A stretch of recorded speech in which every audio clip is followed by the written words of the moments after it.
Good morning and welcome to Wild Owl TV. I thought I'd do a video diary, and of course one of the main things to show you is how the ducklings are growing. So they haven't had their treat this morning, so I'm just going to call them. Come on then! And I think they'll probably... Come on then! My little sheet to lie on here. Better clean that side. Okay, that's a bit better. Come on then! What's this? Come on then! So, come on then! Here they go. Come on then! Hello. Hello. So you're not little ducklings anymore, are you? You are ducky teenagers. So this is a girl here, go on, and a boy. In fact, the drake, you can see, he's just got the beginnings of that beautiful green, like a duck green head. But look at the size of them. You're just growing so quickly, aren't you? Now the thing is, these ducks are stuck in the garden, and of course feeding wild animals is something that has to be done with consideration. But when you've got breeding ducks in the garden, these ducks can't leave the garden. I mean, Mum's not taking them away, and so come on then. You're not quite so. You should be a bit braver, mate. Oops, sorry, I'm photographing my hand there. So basically, we've got a situation where they are stuck here, and what I don't want them to do is to gobble up everything in the pond. And as it is, I don't have any pond skaters at the moment, do I? I wonder why that is. Looking a bit guilty there, aren't you? So these are mealworms with a little bit of newspaper. Ignore the newspaper. We'll eat that. And so give them a little bit of that. Where's Mum at the moment? Mum's gone off somewhere, hasn't she? Nothing else there for you, have I?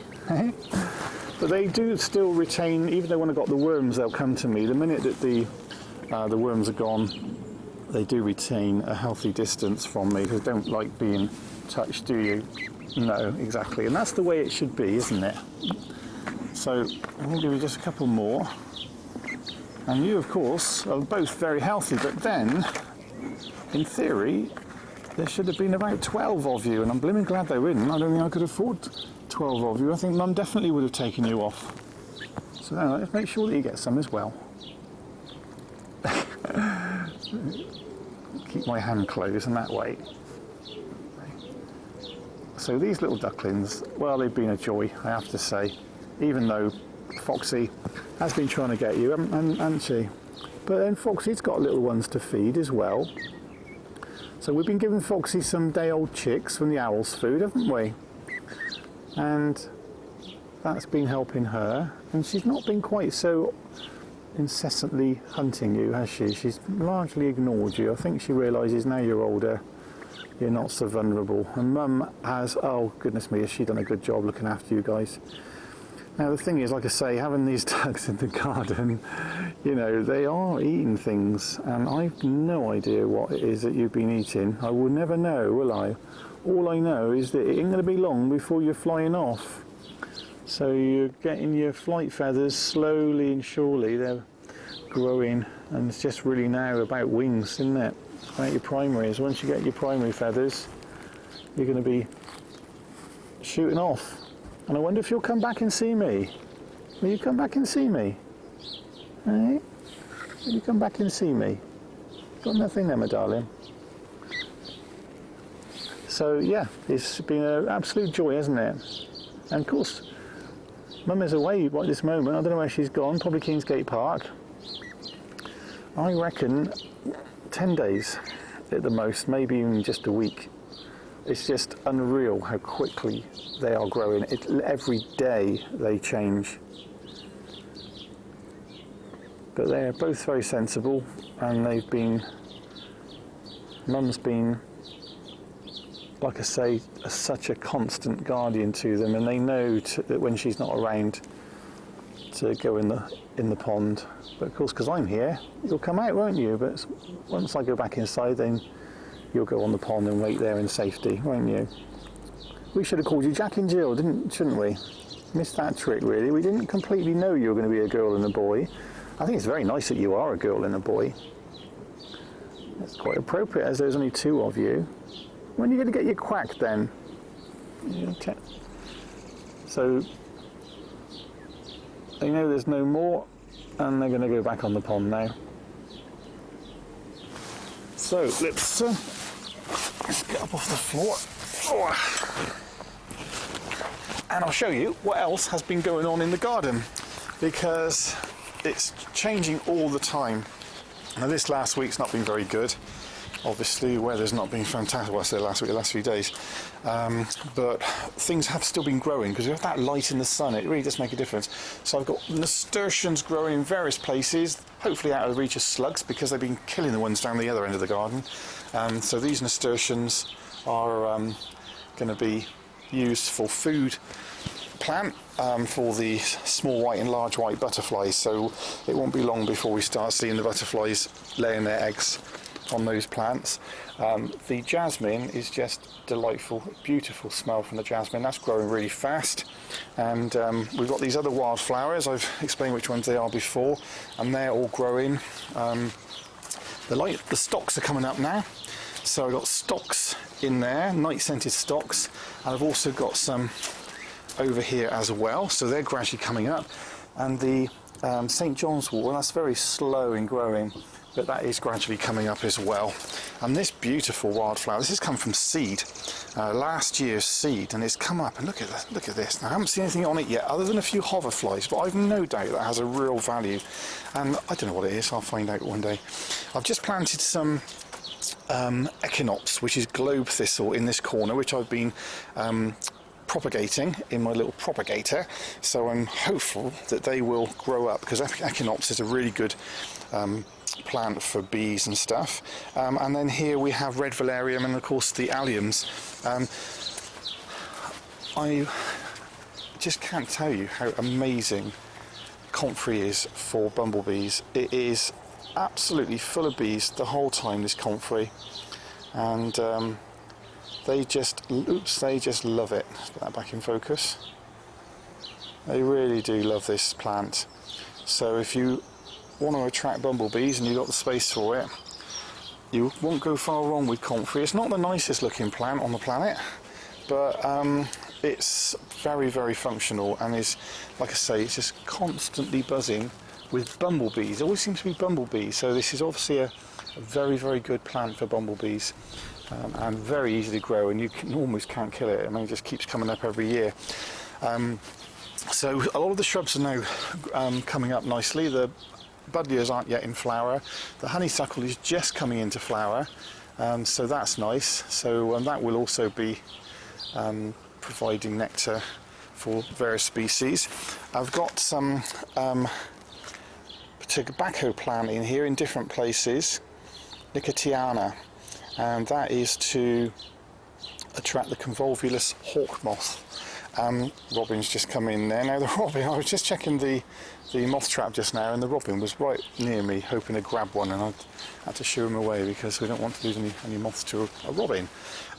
Wallflower, Ericium, Bowles mauve, get one. They're fantastic and really always used by butterflies. I've got a few growing, and they grow very fast and they're very hardy. And then, like I say, the fuchsias, I've put all sorts of fuchsias around the garden, which I'm hoping will attract the elephant hawk moth. And this looks a bit bare here, but actually I've got some cosmos that I've also propagated, and I put them out yesterday. So let's go further afield over here. Now I've got some video from inside the shed, because there are mice nesting here in the, well, I still call the shed, it's the old aviary, and the mice are nesting in that container there, and I got some really nice video from a little mouse that was there last night, so I'll post that soon. And then of course coming across to this area, there's a family of wood mice living here as well, which is wonderful, because I hadn't seen many wood mice for a long time, and it's really nice to think that we're getting populations up. And then this is my new small mammal cam, because I've got this new CCTV system, And this is basically what I've done. The camera in there, and then peanuts. And this camera, Sansco system, absolutely fantastic. Really, really, really good system. So I'm just going to leave that off there for the moment. Okay, so the moth trap, that's been on last night because it was a very warm night, and I'm going to put these in and start to identify them. But I've got some absolute beauties in here, and as I've mentioned before, moth trap is not for killing moths. It's purely for trapping them, containing them, and then identifying them, and then of course safely releasing them. And we've got some very, very interesting moths in here. Got some new moths now. This is bringing my tally, with what I've got here this morning, this is going to bring my tally up to over 60 moths in the garden since Christmas, including, there's one in there called a treble lines. Can't quite see him there, but we had a beauty. Where is he? Oh, there's another one. That's a swift, I think. I've got to check that one out. But that's a new one. And oh, that's the one. Look at this beauty. That is fantastic. And I mean, it is a beauty. I think it's called, not sure which one that is, but it could be an oak beauty or something like that. We don't have oak here, so maybe it's not, but I think that's what it's going to be. But I'm only guessing. I get told off for guessing because there's 2,500 moths, and I make uncalculated guesses. And then I get told off by the missus, who says I'm an idiot. I'm a bit of an idiot, I mean. So she's going to have a look at those later on.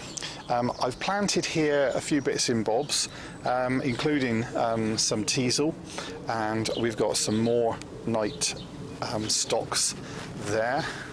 And then, if you've been watching the fox on the videos I've posted, that's where the fox comes in and sits on top of these corrugated sheets, and I've got my little CCTV camera there.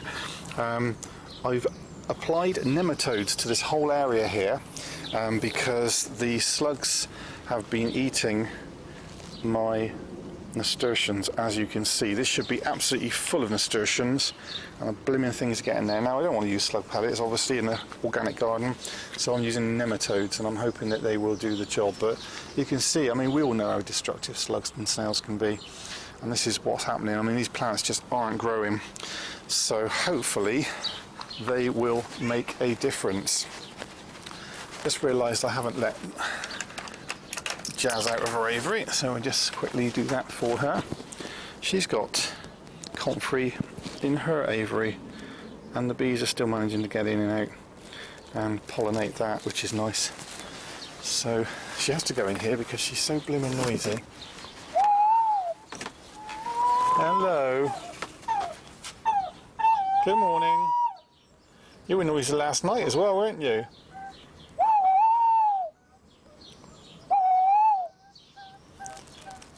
Rascal. So she's got a little window there she can look out, but it is she can enjoy herself out here in the aviary, although she'll probably stay in the shed all day. Unfortunately, if you have a tawny owl, not that I recommend having owls, of course, because she's an educational bird, but she's a brilliant bird, and she's done a lot of work with me to raise awareness of owl conservation. But living at home with a tawny owl is high maintenance. She's a great bird, but they are so noisy, so that's the reason why she has to have a lock-away shed. Otherwise, I think I would be prosecuted by the council. So the pond is gradually looking better, and it's quite clear as well, which is really good. We can have a little look under these sheets. I'm not sure whether we're going to see anything, but no, nothing under there. Hold on my breath to find a slow worm, but as yet I haven't come across one. This is where I used to find one. So no amphibian, and not an awful lot happening really in the on that front. So it might be that there's, I think, well, there are probably still a lot of them in the pond. I certainly found some around the edges of this little woodpile area. So the yellow flag iris is now out, which is looking beautiful on the pond there. It's always lovely to see that plant. And as I say, we've planted fuchsias in different places. I've got fuchsias in pots, and you know, the target species, elephant hawk moth. There's another fuchsia there. This is a temporary setup I've got here at the moment, which is again cameras. So you can see this is all got 8 cameras to play with now, which is fantastic. And this one is currently on that fat block, and I move them around having to support it here. So and then in the corner here we have the bumblebee house, which has had wood mice going into it as the peanuts have gone. But I haven't had a badger for a little while. I say a little while, for about a week now. But that is often the case. Another bunch of nasturtiums there, and others above. So we're going to have nasturtium heaven here. Butterfly's going to love that. And then of course these solitary bee habitats. Now it's not a very warm day today, and these bee habitats will always be very busy on the very hottest of days. So when the weather warms up, which next week I believe it's going to be warming up, but you can see where the red mason bees have been in here, and they've been filling these holes with mud. So that just shows you really that that's full of little egg cells in those tubes, and that's next year's population. So I'll have to make sure we keep that house during the winter away from frost. Probably pop them in the garage, certainly not in the house because they'll emerge early, but pop them in the garage. But there's plenty of capacity here, but you know, again, not an awful lot really been happening on that front. And just check those there, nobody's really been going in there. These are all old things. The population's not as high as I would have liked. So the other thing that's been happening, of course, is the birds. I've been feeding the birds, and I've just got through another 25 quid's worth of mealworms. I don't really want to buy any more because it's just so expensive. But the fact that they've been breeding is very helpful. These are the mealworms. As you can see, I'm getting down to the last dredges, but they absolutely... Come on then. They absolutely love them. And the thing about these mealworms is it's not that the adults are eating them, they're all taking them to their young. Can hear 2 ducks behind me looking to see if they can have some. So yeah, these are sparrows and the robins and that, nearly all of them are actually picking up the worms and taking them off to the nests. That's something that is very valuable for them. And the sparrow population in the garden is very, very good. These are house sparrows, of course, this has been a declining species for many years, but they do very well here in the garden because they're up in the eaves. We've got them up just around the corner there at the top of our house, around the front. They're nesting up there, and they're nesting across there in that house. They're all along the houses here on the estate, and it's very, very important. And so we just got some ducks coming in now, so let's just right, this is mum duck coming back with a couple of drakes, so it's just hilarious when these ducks come in. It's quite good timing actually. I've got to work out which direction they're going to come in. Oh, there they come.